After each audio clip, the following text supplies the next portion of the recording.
Hello, GenRight Nation. I'm Tony Pellegrino along with our own Jeff Perkins here.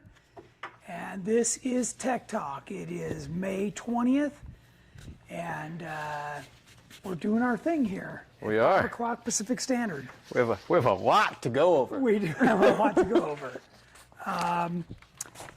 Let's see. If you're just joining us, the Tech Talk is something that we do every Wednesday at 5 o'clock Pacific Standard Time. And of course, this show is to talk about your favorite subject and ours, Jeeps, right? How to drive them, how to build them, everything related. So we, as always, welcome your questions and comments. So just include as much information as you can so we can best answer your questions. We've got a lot of information to give you guys today, so should be a pretty good show, I think. We'll try to get to everybody's question as well. Hopefully everybody can hear us fine, including Jamie over there. Has he got his mic? Is that a yes? Yes. Jamie? Okay. I think. There you go. Today's show is about prepping your Jeep and your spare parts to go out and wheel. We're going to go over that in a bit of detail. We got a few things to cover before we get to that. And man, it's been a blur around here. We've been getting ready for High Desert Roundup, so we'll get into that in a second. In the middle of a fire. That was very close. Yeah. Yesterday when we're leaving work, if you haven't been here before, there's a big hill behind Motorsports, and smoke was just rising like crazy above that. Yeah. So, you know, I think we are coming to you live from EVAC Zone 20-something. Yeah. I had the RV ready to go, so yeah. All right. What's been happening around here? We have been continuing to work on Terramoto and film new segments. I don't know how close Jamie is to having another one. And if I'm correct, it's very close to being able to go together for the final time, right? It is. We're actually assembling it for the final time. For you guys following along, just seeing pictures and videos of Terramoto, seeing it in person, it's pretty exciting. It is going to be very badass. Yeah, and we showed this last time, you know, just kind of a graphic representation. And then Jamie got a couple shots of Lee doing some final welding on the inside bars, which is pretty cool. But now the cage is fully painted and ready to go back inside. It looks like a race chassis that you should just add to. It does. I know. When I look at it, I go, man, I feel safe in that. Yeah. So it's like rolling off a cliff in that baby. So yeah, that's going to be good. And a lot of people have asked me, what is all this structure back here? Like, that's part of the dovetail. Yeah, and that's actually the awesome part of the dovetail because it keeps it so solid. Yeah, tied to the cage. Yeah. I mean, it can't get any better. Yeah, but then the bottom's kind of tied in too, so it's pretty durable. Yeah, should be good. Then we have Jordan's GenRight Land Monument over here. Yeah. About to make it a plaque. All these tubes right here, these are for the new rockers that we'll be putting on Terramoto 2 here. So, yeah. We've got a lot of good stuff. I don't know if Jamie had any other pictures. No. Okay. So Jeff got a fun video of me in this earlier today. Oh. Sure. We'll have a good video to post for tomorrow. Yeah, but I think the cage is either going back in or already in or tomorw. But probably tomorrow. We're really close. This is the final assembly, so I'm excited. I'm pumped. Yeah. I got my build going on, but this is so much closer. I'm so pumped for this. It's going to be fun. It's going to be fun. All right.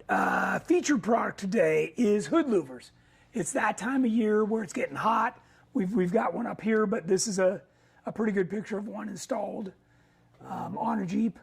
We offer the whole hood like this in silver or black, powder coated, or we offer the 5-piece like this that you can do any combination of those. That's what I always ran.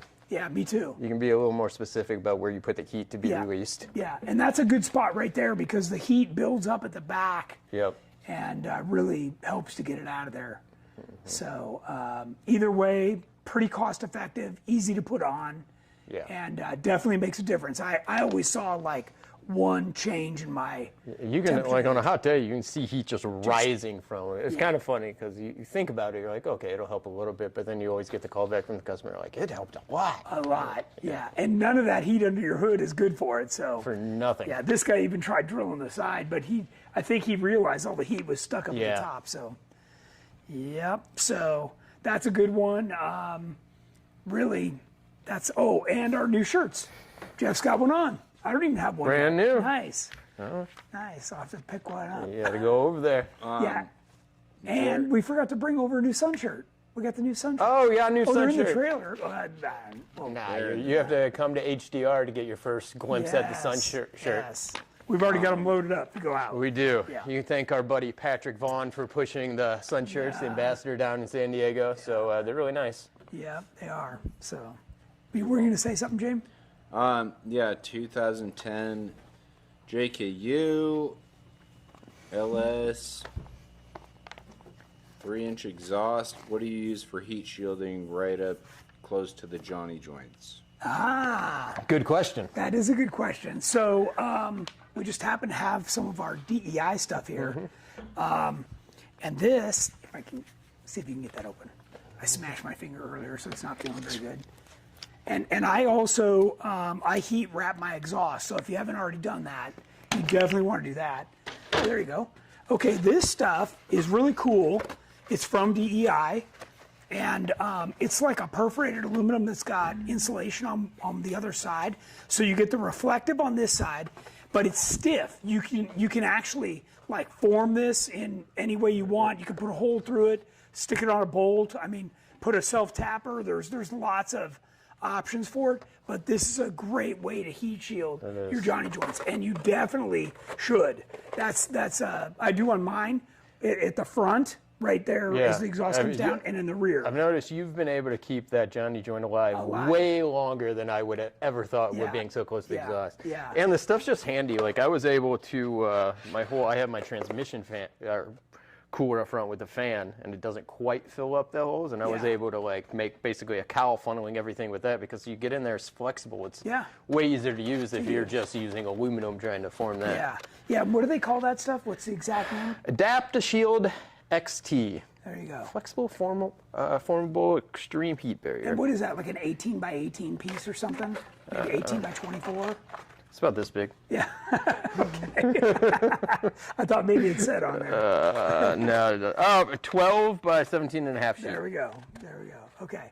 Obviously, they make this stuff in a bunch of different configurations. Go to their website, check it out. We sell some of it, but we don't sell their whole line. No. So by all means, go there, check it out. DEI. And they also make this kind of exact same thing with adhesive on the back. Yeah. And the adhesive sticks. Yeah, it does. Like it's almost It's impossible good. to get That's off. what I'm putting on my firewall. Yeah, that's what I've had on mine, and I've always expected over the last like 5 years for it to start pulling somewhere, even with holes drilled in, and it sticks like crazy. So Yeah, that's a very good question. I'm surprised we actually don't get that question about the exhaust near the Johnny joint more often. People should be concerned about not on that. Tech Talk. We get that call a fair amount when like people are assembling it. Yeah. So, yeah, you definitely don't want heat in those things. Oh, we know. Off topic, are we running a Memorial Day promotion? We are. We are. Do you want to talk about that?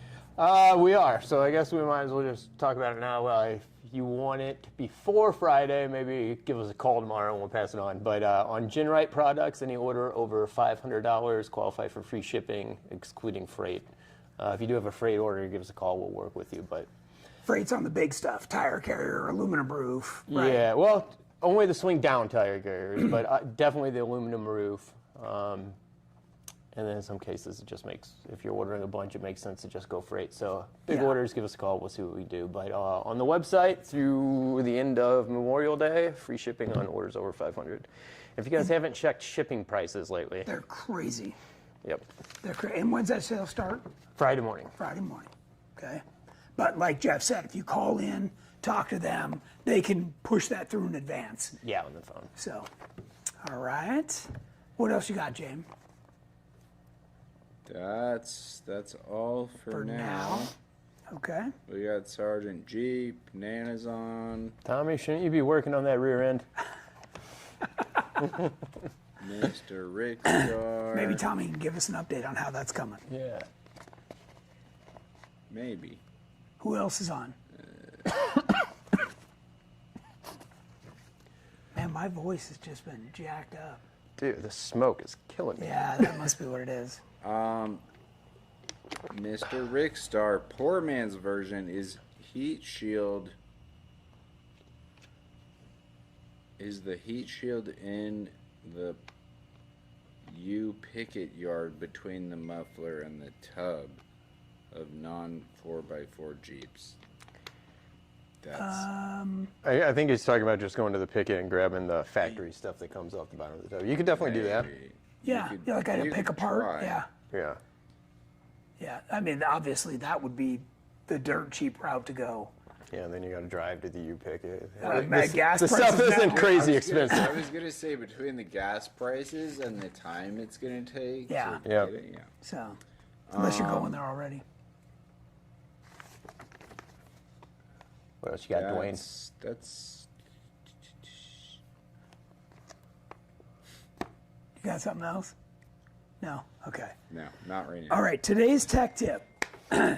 If you have an old piece of carpet, rug, that you're taking out of your house, my suggestion is you roll that up, throw it in your truck, throw it in your trailer, and use it out on the trail. So a tarp you can lay down and it will actually like keep you, for the most part, from getting dirty. But like you said, if you spill any fluid on it, it's going to go to the lowest point, which by the way is where you you'll are. have a bag. It'll save the trail. Yeah. So if that's all you have, still use it. Yeah. But a nice semi-shag carpet like Tony has here is really what you want. Yeah, and you can use a piece of AstroTurf. You know, there's a lot of different things. Or Andrew said cardboard. Cardboard works good. That's why I always have my garage. Especially like on your concrete driveway. It not only keeps you from getting cold, like whatever temperature the concrete is, but That's a nice rug. Looks like you could ride that back to the Yeah, trailer to right. get a part. let me tell you, that saved my hiney because it was pretty rocky right there. So as you can see, I got plenty dirty that day. Everybody's been there. Everybody's Okay, been there. Mr. Rick Star. Yeah. Wait, sorry. My bad. Randy Hemi, Okay. 2012 JKU with stage 1 kit on 3.5-inch Metal Springs. Cloak springs and Bilstein 8100 bypass Nice. shocks. Spent the money. Nice. GenRight sway bar. Question: do you adjust the compression settings when you go off road? Yes. I mean, it's something to play with. I would go over the same pass, And try different different settings. Yeah, that's typically what I did when we put those on Yeah. Shane's Jeep. We were just ripping the Yeah. same section. And they do have a Schrader valve on them. So I did talk to Bill Stein where we were doing that, and they said if you still can't get enough or you feel like it's still a little too stiff, you can lower the pressure a little bit. Gotcha. But there's tons of tunability in those shocks. Tons. Yeah, and that. I remember driving Shane's, and that was amazing. And we just kept tweaking it, and it was getting better and better. I remember me and Jamie are filming you, and we're like, okay, it's going to be a casual rip through there. You came blazing down over some place, stretching the hammers like you're driving Terramoto. We're like, holy crap. But then that's when we worried about the Wheel suspension bearings. was too good, and we were Yes. worried about making a smiley face out of the Dana 44s. Yeah, and wheel bearings. Yeah. That was fun. Yeah. You can definitely overdrive the rest of what's there. You for can. sure. What? Yeah. You know, we always like forced upgrades. That's. I was just gonna say that. You're like, honey, I don't know what happened. It just broke. Yeah. That's a pretty rough forced upgrade, though. Like It Axles? is, Yeah. axle, yeah. but you know, Everybody- sounds like he's already on that path. If you ask me. Most people get there eventually. Sometimes you just need that extra push. Yeah. Trail Team 7 says, what do the fires look like? The wind Orange, kicked- yellow, a little red. Yeah, they look hot. They look hot. So this morning it was still, and I didn't see any smoke. And then this afternoon, the wind kicked up, and I noticed a little bit of smoke. Yeah, Jamie had a great view of it last night on his saw that. roof. Yeah. Dude, it was crazy. It was pretty crazy. So yeah, it was close. And we'll know tonight because in the daytime you can't really see much, but Yeah. at nighttime it is Glowing. very ambient. Yeah. Pretty gnarly. Yeah, for sure.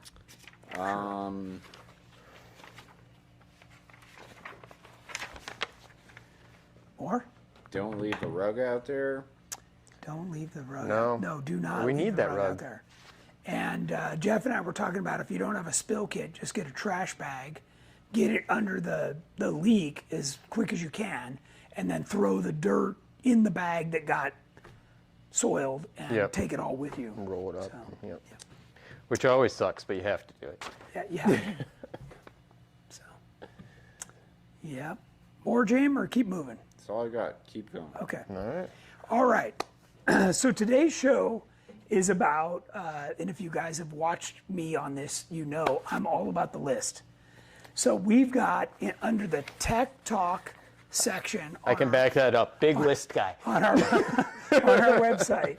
We've got all these free downloads. They're PDFs. There's no viruses or anything in them. You just simply download it and print it. It's a super easy thing. And the good thing about that is they are PDFs. So if you put that in the program, you can kind of delete or change anything that's kind of specific to your Jeep. To your Jeep, yeah. Yeah. And really, this is just a guide.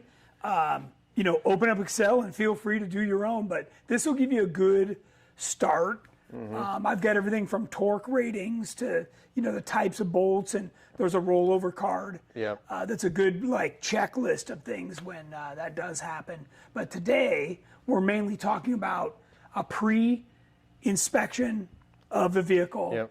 A service log, then checking over the stuff you're packing to go on the trip, what you're taking in the Jeep, those kinds of things. Yep. So we printed out a bunch of lists, and I've got a bunch here. So I realized, James, maybe you want to zoom in a little bit on the screen. Yeah. This one's pretty small. Sorry, it's just because it's vertical that it didn't get very big. That's just how the document was. Just how it was, yep. Okay, so this one says before vehicle run checklist, and it's got the front axle, the steering, the brakes, the suspension, tires, wheels, rear axle, and engine. So these, and then it breaks down everything you should be looking for, and here's why. You may look under there and go, oh yeah, visually that bracket's already bent, right? Yep. So I don't have to worry about that, right? But if you look at it and go, oh man, it looks more bent, or I see a crack forming. It's one of those things that even, like you and I do every day, we kind of take a look under the vehicle. And then if we see something changing, at least we looked at it before we started. And a lot of people are like, okay, I do this right when I get home. Well, that's awesome, but the only problem with that is it's all clean. So say you rinse it off, especially any cracks and any kind of welds. So you clean your Jeep, you kind of look at all this stuff. Well, you're not going to notice that crack in a weld right after you clean it until there's like a little rust coming through or something, in which case you'll notice a couple weeks later before you're getting ready to wheel. Yeah. And it doesn't take long to go from a crack to that thing's peeling off. No. And then you're really in trouble. Yep. So. And if you wait long enough, your whole trail guide's in trouble. Yeah. So then, when it comes to steering, obviously there's a lot of critical, steering and brakes, you really need to pay attention to that stuff. You need to make sure that the pitman arm or the sector shaft isn't twisting. You need to make sure that there's no slop in things before you start. And on the brakes, you need to make sure that you don't have any lines that have been pinched or stretched or, anything weird. And So the brakes are important because there's so much torque on those, like even the caliper bolts, the caliper bracket bolts. well, they fall out all the time. Every time we go, somebody's losing caliper and bolts. you can go 3 years without one getting loose. All of a sudden, it's gone. Gone. So it's worth putting torque seal and just putting a wrench on, because a lot of time torque seal doesn't really stick well to those powder coated or however coating they do on the like any of the high performance calipers. Yeah. So it's well worth it just to put a wrench on. Yeah. So that's important. Obviously, you know, if you see something leaking, you've already got a problem. You're going to lose line pressure, which means your pedal goes to the floor, which when you're in a sticky situation is not fun. good. Not Shout out good. to Peter for racing most of KOH without brakes. So, anyways, this is a great starting point. By the way, I also would really like it if you did this right when you got off the trail, especially if you're about to hit the pavement.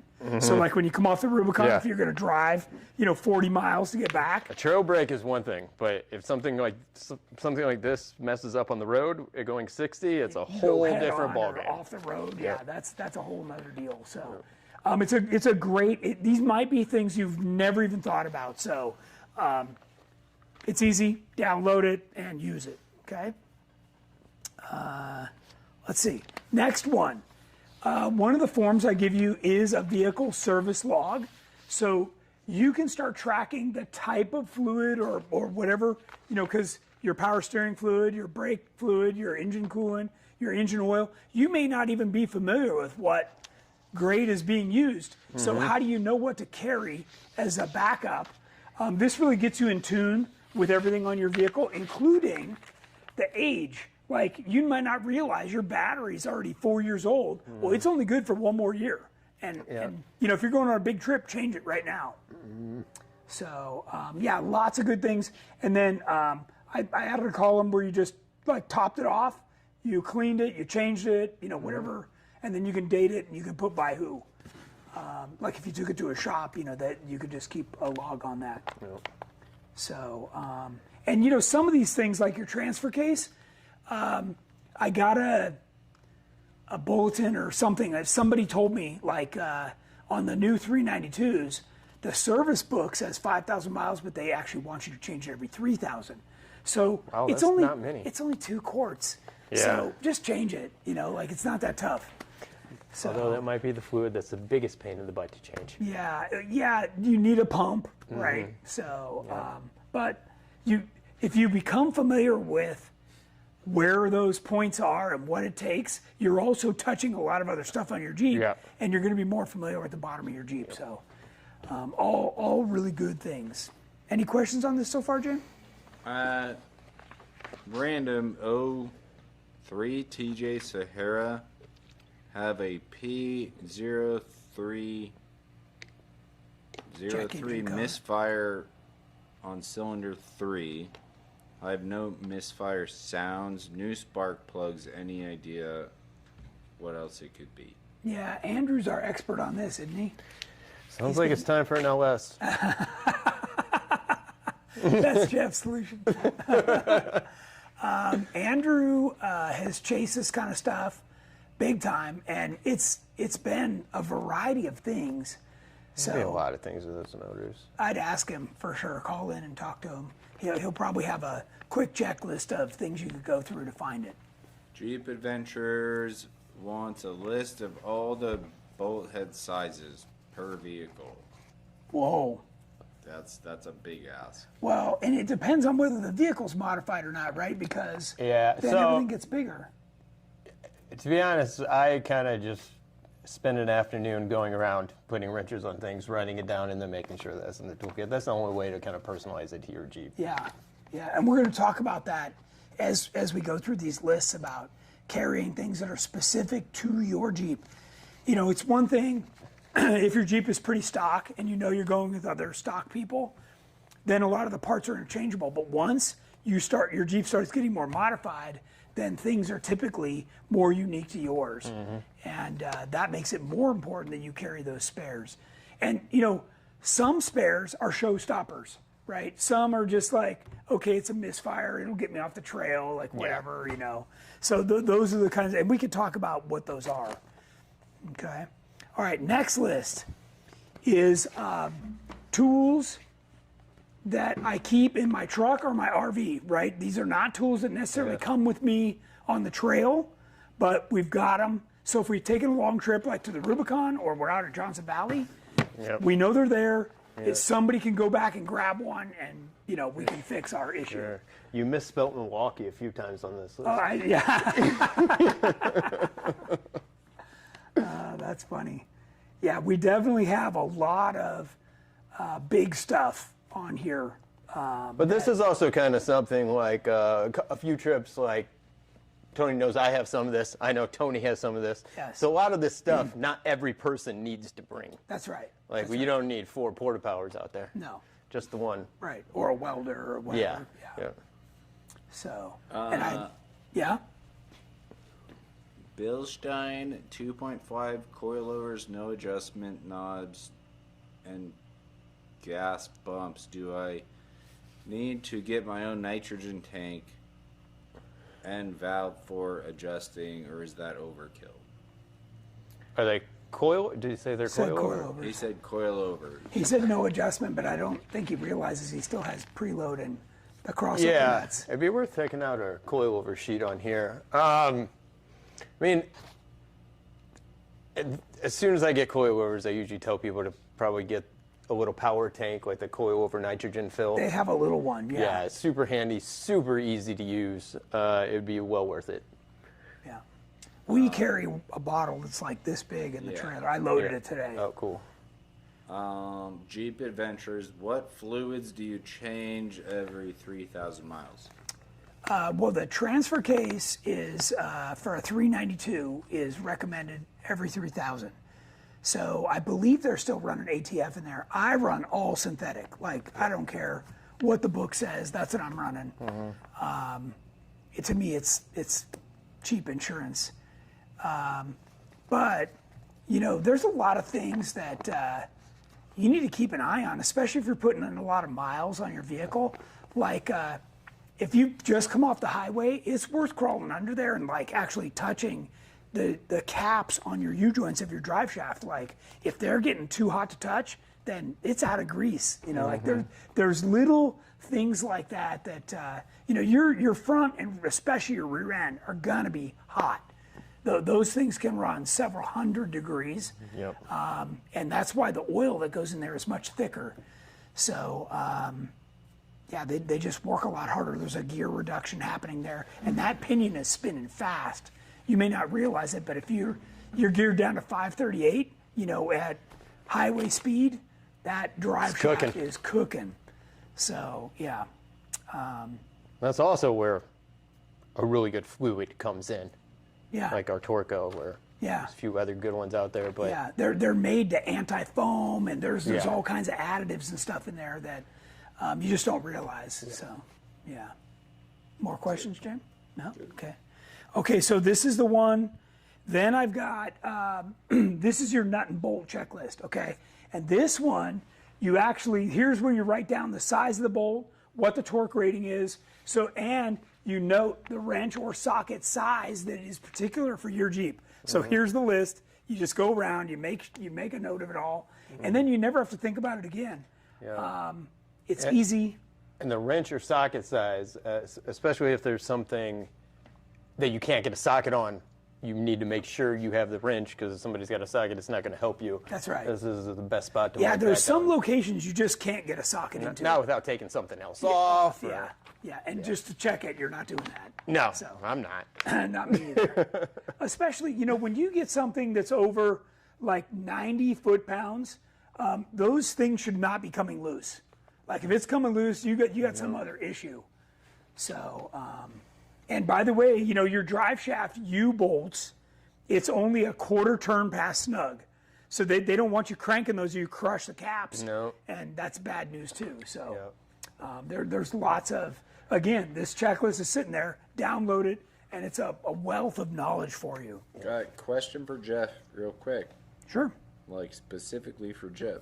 Having a TJ in less storage space than a JK, what do you do to make sure you have the tools and parts you need with the space you have? Just got to make really good use of the space. Anybody would open one of my door bags at any time. There's all kinds of stuff in there. I did have the new build might not have this, but I did have a little toolbox in the back that I took one of our, pretty much the same space as one of our fuel cells and just made a toolbox that latched. There's a lot of stuff in that. I'm even at more of a disadvantage because I have a radiator behind my seat, soon to have fuel cell. So ask me in October.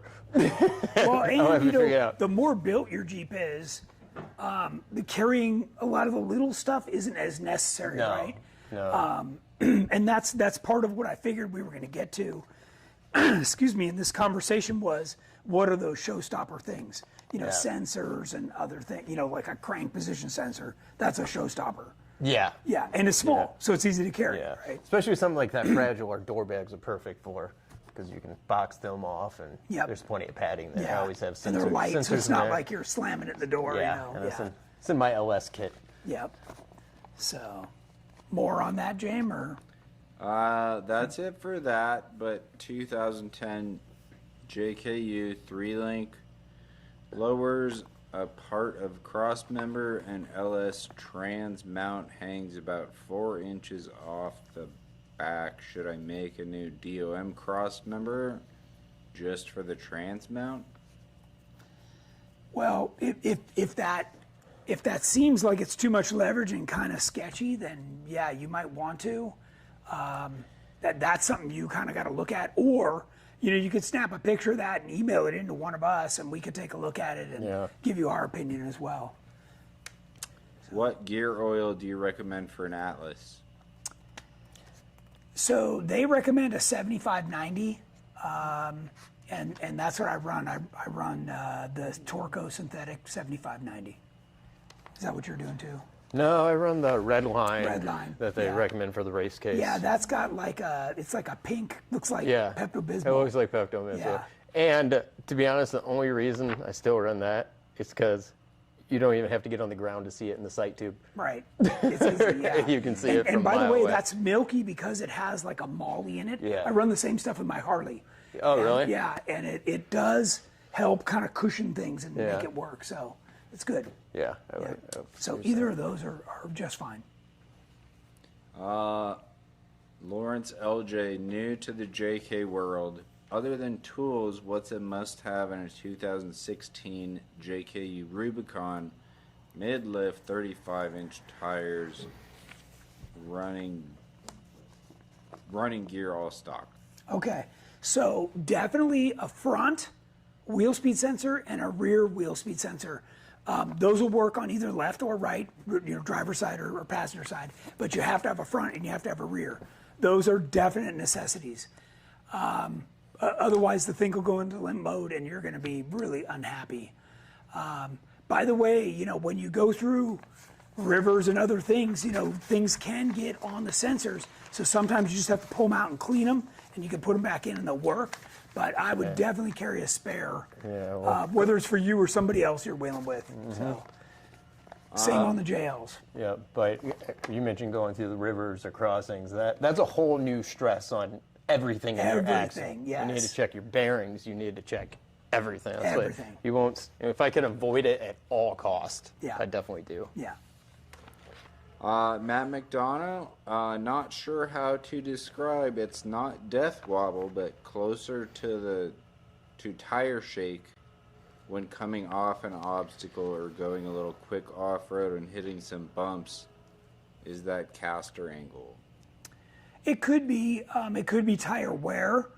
One thing you could do really quickly to test it is move those front tires to the back and bring those more square ones to the front and see if you get the same thing. If you do, you need to correct that as soon as possible. It only takes a few times of that happening and it'll really mess up the tire wear. And no matter what you do, you're not going to be able to fix that. Chances are it's a loose track bar bolt, or you've got a worn out tie rod end or a ball joint. It sounds like you kind of pretty much need to almost treat it like it's death wobble and go through all the same steps to find it. Yeah, and I don't know how many miles you have on your vehicle or when the last time. If the answer is I don't know, like when the last time this got changed, change it. Yes. Like spend a few $100 and change all that stuff. If you're a do-it-yourself guy, it's a pretty cheap way to do it. You can just go to the auto parts store and get all the new stuff. But if it's been upgraded and there's specialty parts on there, you know, I'll tell you this, and Jeff's probably going to chime in on this too. I run all FK Heims, right, on my steering.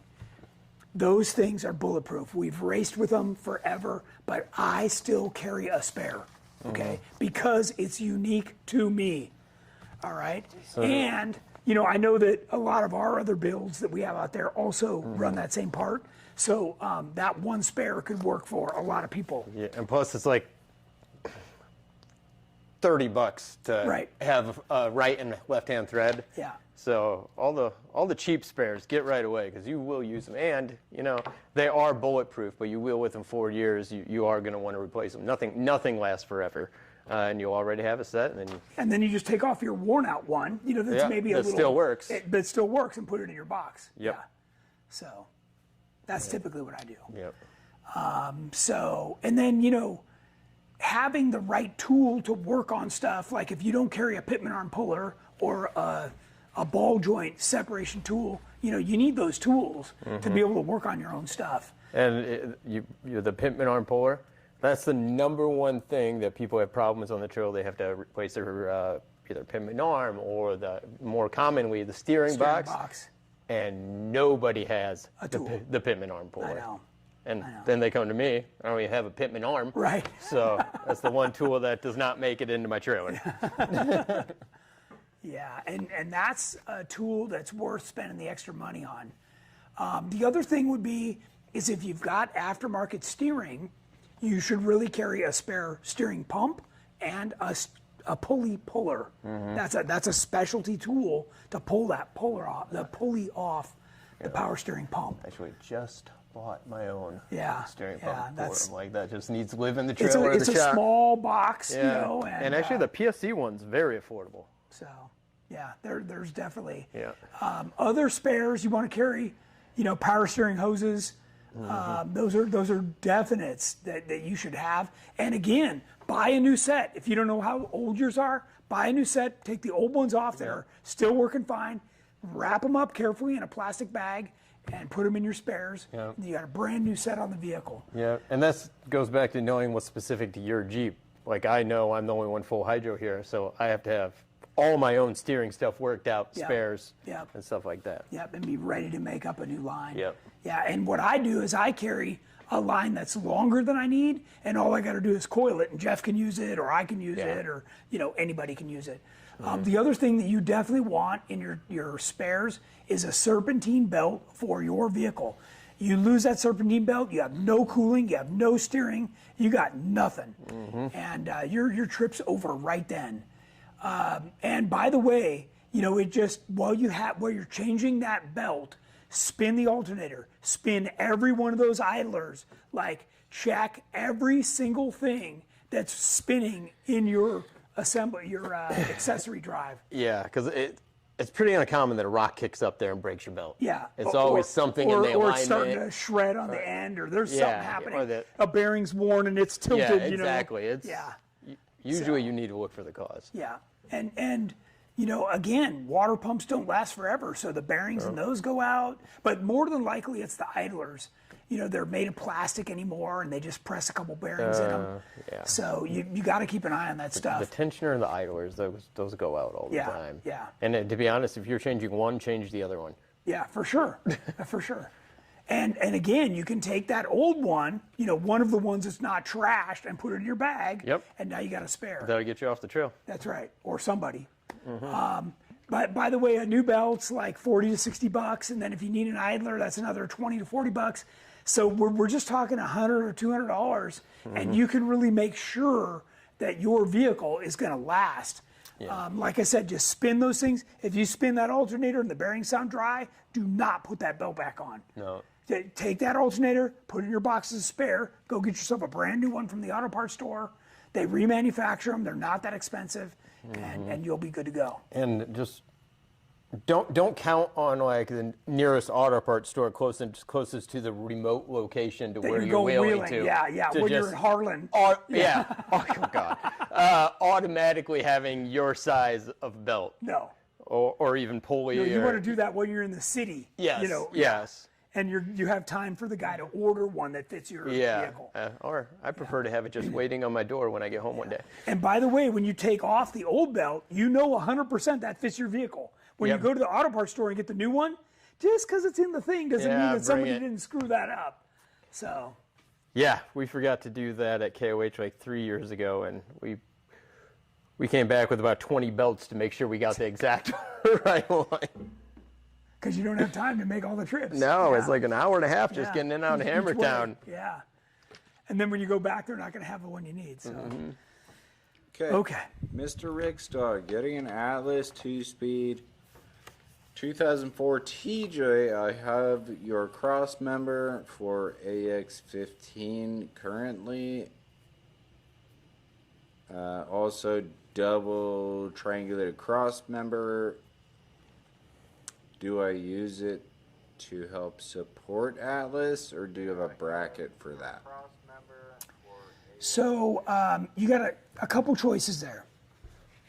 So number one, the factory transfer case is never supported. That you always mount off the transmission, and then it hangs off those 6 bolts. We do offer a kit that grabs the back side of the Atlas. You cannot clamp down on it too tight. It's literally just to like hold it from being slacky. That does require you put in a brand new cross member, which we sell. It's a universal cross member kit, and that's a great way, especially if you're one of those kind of people that bounces a little bit. That really helps to fortify the drive line. So yeah, I would recommend that if you're that guy. Jamie's that guy. I think we're all that guy. And also, if you have a little stability back there by putting that cross member in and putting that bracket, it's going to help take a little stress off your transmission cross member. That's right. Because sometimes those bolts, you're riding a lot on those bolts. So if you can do that, you're taking 2 bolts in aluminum. Yeah, so you're taking quite a bit of stress off that. Yeah, so it's a good idea. And what is that cross member? Our BKT 1050. 1050. Well, how much do those sell for? Is it like $199 or $149? I think it's like $149. Yeah, it's not that much. And then that little Atlas kit is like $99 or something. Okay, so that's not bad. Yeah. And that's a build-it kit. Yeah, yeah. So you what you do is you put in the cross member. What I would do is just kind of lay it out. Then you've got the Atlas thing, and then you weld on these little tabs, and a big bolt goes through. So you got to kind of lay that out and make sure it's set for your vehicle, and then weld it together. Now, he did mention the double triangulated, right? Yeah. Is there room for that separate cross member, or will he have to go off that? He could even go off the double triangulated. That's what I'm planning on doing. Yeah. So I still want to put a bushing there, but yeah. Yep. So. Yep.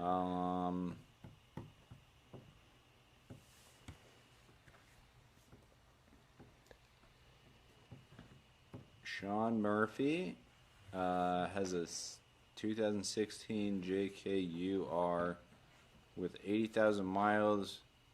Was committed to JK Elite in stages. Then Jeep announced the 26 392s for 80K. Talk me out of it. Well, that's a completely different deal, totally right? Different. So what did he start? He started by saying he had a JKU? Yeah, with 80,000 miles. Rubicon. It's 2016. Yeah. So it's 80,000. It's still in pretty good shape, and he was going to probably start with our stage 1 and then work his way up.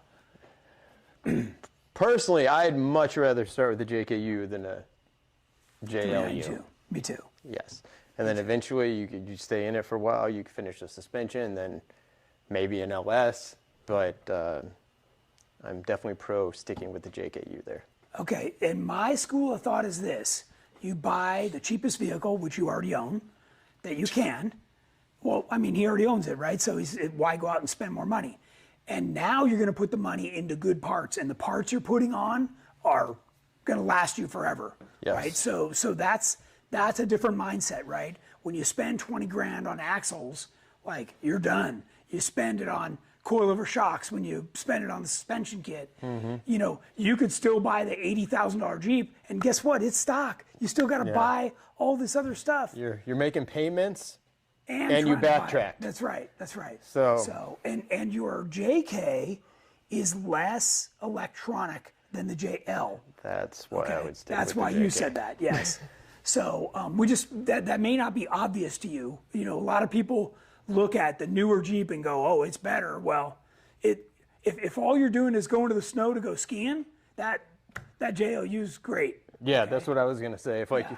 if you're trading in a Beach Runner JKU to get a JLU 392, yeah, awesome. But if you plan on getting harder trails, modify more and more, JKU all day long. Yeah, which he said he wants to go through Yeah, our yeah. elite stuff, then spend the money on your JK, and that's you're going to end up at the end of the day with a better vehicle. And down the road, in another whatever 50,000 miles, if you decide you don't have enough power, you could throw a Hemi, a LS, whatever you want in there. Yeah. And you're going to have a heck of a Jeep, that's for sure. Once you get to that point, you decide you need more power. Sky's kind of the limit there. Yeah, for sure. We throw LS7 in that baby and rip. And honestly, we've talked about that on previous shows. You don't need as much power as you think. I put in that GM Performance LS3, which had 430 horsepower, and I drove that for a few years. It was plenty. So, since then I've done a couple stage upgrades with the Edelbrock comp cams stuff that's brought it up another 100 horsepower. But, honestly, you don't think you got to build something with 700 horsepower. No way. And that's just harder on parts. It's way harder on parts. Like on my TJ, my 5.3, I probably get about 460 horsepower, which is decent for a 5.3, but that's really all I need. Yeah. I mean, for the cool factor, would I like to put in a built LS3 someday? Probably, but it's not anywhere up my priority list. Right. So don't be convinced you need 500-600 horsepower. Yeah, no. Yeah. And to be honest, I feel like the KOH racers get caught up in that game. They do. And then they just break more stuff. They do. And to be honest, the only scenario, well, the most likely scenario where that comes in handy is if you're going 99 to 100% in the desert. You get a little out of shape, that little extra power to straighten you out. That's where it comes in handy. But most people aren't doing that. No, and that takes serious driving skill. That takes some seat time to make that choice. Yeah. I thought you were going to say the sandhills that they throw in at random. Oh, yeah. That where too. You need the extra power to get you up. Yeah. Well, the sandhills are double edged because you need the extra power, but you are going to draw some heat. And the chances are, if you don't make it, you're really stuck. Yeah. Right. Yep. So those are all compromises and decisions you got to make on the fly. More questions, James? Yep. Costco Chicken says 2005 TJ Rubicon stock axle, metal cloak long arm, forward link with track bar at back 35s. I'm thinking about getting GenRight rear forward link with 9-inch stretch. What kind of improvement will I see? Wow. Okay. 7-inch would probably be okay. 9 is a lot. But when you lengthen the wheelbase like that, you're going to find a ton of drivability that you didn't know you had. It really stabilizes the vehicle. And on and off the trail. Yeah, that's right, on and off road, because the wheelbase is so short, especially once you lift them. Because remember, your control arms, come down like this. So what's happening? The wheelbase is getting shorter, and obviously I'm exaggerating it, but they start out with a 93-inch wheelbase, but a lot of the time when you measure it, it's 91. Yeah. So it's already shorter. Yeah. So, and it always matters more to stretch the rear than it does the front. So you're going the right direction. I don't know that you need to go with 9. The concession there is the gas tank size. So, and keep that gas tank under. We make a 15-gallon gas tank that still fits under the Jeep. Well, at that point, with that much stretch, I would look into our TJ to LJ. Right. Because then you get all kinds of stretch. You're at 115. And you still keep a tank underneath. I'd need to find out if you're determined to stay on 35s, right? Because if that's the case, then your breakover, the longer you go, it's getting worse. Yeah. So, but you're also on stock axles, so the most you can go is like a 37.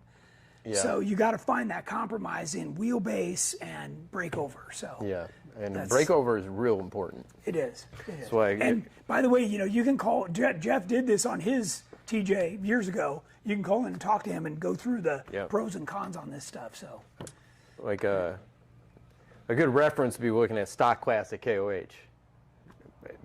Pretty much the stock LJ wheelbase on 35s. That's great. Yeah, 103. Yep. Yep.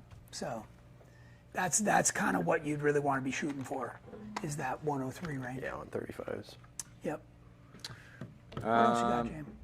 Do we make a 1-inch body spacer for the E-Torque JL? We do not. That's the first time I've heard anybody even ask for that. Yeah. Same. Kind of interested, though. Yeah.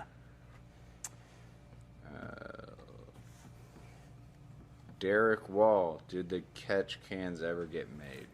They're in production right now. I was tasked with cutting all the aluminum tubing, and I just dumped that on my welder today, so he got started on building them. But yeah, they're, Jamie, I figured we were going to list those on the website here pretty quick, and Once they're made, yeah.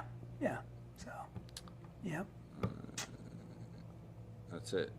Okay, we're going to keep going. Okay, this is my list of what goes in the Jeep. Okay, so if this is the only one that you download, this would really give you a good look at the kind of stuff that I carry. To have a JKU and have this much room.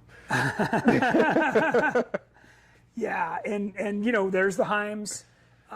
You know, here's a battery terminal connector. You know, there's just a few things. The Colby emergency valve stems. Few things like that. Steering box caps. You know. So there's my crank position sensor, throttle position map. You carry a IAC. spare IAC? I do. Yeah. It's small. It's tiny. I know, but they're expensive. They are. Well, again, it's one I took off. You know. Oh, okay. Maybe I it's was gonna not say I'd be brand like, new. put that in a box with peanuts. Yeah, but cam position sensor, wheel sensors. So those are all. This is a great list to start from for sure. And there should be a serpentine belt and you know, a couple other things on here as well. Fan belt. So yeah, it's a good list of stuff. So all right, so that's on there as well. Next one that I know they keep getting smaller. This is my list of tools that I carry in my Jeep. So these are very specific to my Jeep that I've really narrowed it down. So I'm not carrying a whole set of anything, right? I've got it where it's pretty specific. Toilet paper. Toilet paper. Mainly for Jordan. Well, if it gets nasty out there. Jamie and I have had to walk back from the trail to get parts and help, so it could be a long walk. Not fun. Not fun. I literally in both my door bags, I have zip ties, a crescent wrench that's big enough to fit around my jam nuts, and vice grips. Because you can That get to you just can about anything. Basically do anything. Yeah. With that. Yeah. And Yeah. Flex Seal tape. Okay, so And the again, nice thing about this list, there's a lot of hammers in there too. Everything's a hammer. Yeah. Yeah, those vice grips could double as a hammer. Yeah. Okay, so that's the end of the list that I brought out. Again, all of these you can download right off our website. You just go to Company, Tech Talk, and then you'll see all the downloads in there. It's kind of in the middle of the page if you scroll down. Okay? More questions? Daniel says 2017 Jeep JK, would it be better to source some Gladiator or JL Dana axles to replace a bent front Dana 30 preference, or stick to looking at Dana 44 JK Rubicon axles? Okay, so the one thing that may not be obvious to you was on the JL, they went wider. Okay, so if you pick up a JL axle, it's going to be quite a bit wider than the other axle you already have in your Jeep. So if you stay, whether it's a TJ Rubicon or a JK Rubicon, if you stay with that group, then they're going to be equal length. These newer axles, like I picked up for my TJ build, they're 68.5 inches wide. I mean, they're almost at our 70 that we do. So, yeah, unless you want your Jeep to look a little goofy or you're going to plan on getting two axles, then just think about that. It's not obvious unless you've, done the homework and figured out that they're actually a different width. Okay. Matt McDonough, 2008 JKU, for over 300,000 miles on the axles. He's gonna do some stuff. I would. Should he double check the ball joints or just replace them? Just replace them. How many miles? 300,000. It said Replace them twice. 341,000. Yeah, definitely So, replace them. and while you're there, do the American Iron ball joint deletes. Just Yes. get it out of the way. I've been very happy with It's this. it's like slightly more money than a regular ball joint, but Yeah, they're not you're- bad. You're done. So, okay. 2013 JKU Rubicon broke the front axle housing and replaced with ECGS HD 44/SF60 40 spline. Didn't realize I also bent the front passenger side bump stop can. Can I just heat up the can and bend it back straight? Well, you can. It might need some reinforcement after you bring it back to its senses. Probably not the right thing to do. Probably not. I would cut it off and re-weld a can on. And then maybe put extra gussets on there, reinforce it, and then follow that practice all four corners. And then, obviously if you're driving like that, your shocks are clearly not good enough. Yeah, or just wrong tune. Or something. That's another thing people don't realize, getting the shocks from us with our tune set up for this stuff. If you just go online and buy a regular coilover, they're set up for short course stadium type trucks. Yeah. So Yeah. very, very different. Yeah. Thoughts on goat-built LJ buggy chassis kit? Haven't seen one up close, but that guy usually does good work, so I'm sure it's fine. All right. Yeah.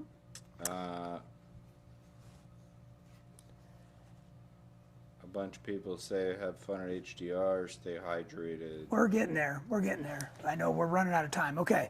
Yeah. So one more thing I want to add when we're talking about the lists. If you're one of those people that does upgrades right before you go on a trip, I want you to carry the phone numbers to every single one of those companies. Okay? I can't tell you how many times somebody's called me from Moab saying, hey, I bought this upgraded steering. I went on one thing and the shit broke. Well, no kidding, dude. There's when you change something, it affects so many things, and you're obviously you don't have spares because you just bought a new one and you're thinking it's going to be great for a while, and you better have their phone number and know how to get a hold of them so they can overnight you a new one because your vehicle might get left out on the trail. Yeah. And by the way, overnight to somewhere like Moab is actually 2 days, so there is no overnight. Yeah. Yeah. If you're in the region even. Yeah. You carry all this in your Jeep? All of it. I think a funny video this weekend is I'm going to print out this list, and randomly throughout the week, I'm going to be like, Where is hey, it? Tony, where's your putty knife? I got one. All right. Because you got to scrape that gasket. We're doing it. We're going to do that best equipped game at HDR. Oh, okay. So it's going to be fun. Okay. So next is events, right? This coming weekend is HDR. Then the first weekend in June, I've got my Big Bear Overland trip. I've reserved special group campgrounds. This is going to be super fun. And then we just kind of go through the rest of the events. Go on our website. You can sign up directly or learn more. And if you have any questions, get a hold of us and we can give you more details on that. Okay, High Desert Roundup. We have produced our own stickers for the event, our own shirts for the event. If you come and join us, certainly if you've got GenRight parts, you're in. You can camp with us. It's going to be super fun. If you've never been there, this is what the /X Cafe looks like. You can see the GenRight banner right here. You just drive past that and go around the back, and that's where everybody's camping. They've got a huge, 5-10 acre lot, and that's where everybody's camping. Plenty of camping. Plenty. And this place, you can get lunch, dinner. They serve great food, so you don't have to pack a lot. Yeah. And there is also, if you're not going to camp, nearby hotels and motels. Yeah, and plus, it's just a cool place. It's like a off-roader destination. It is. Yeah. So we'll be in my motorhome, so that's pretty easy to find, even amongst all the other motorhomes.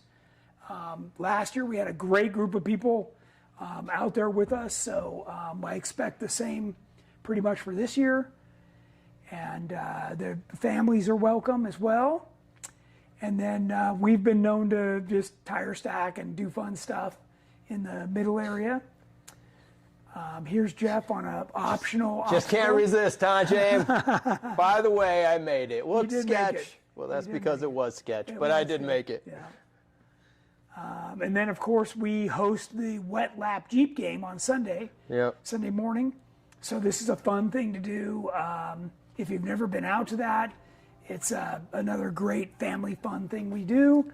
Again, That's the Jace. kids get to participate. We will miss him this year. Yeah. And there's some of our other friends. Oh, Chris is going to be pumped. That's the picture. Yeah. But our game, you actually put water in the little bowl and you drive around the course and see how much water you come back with. So it's always a challenge. And then here's Tommy that just decided to go for a blast Full around send. the course. Yeah.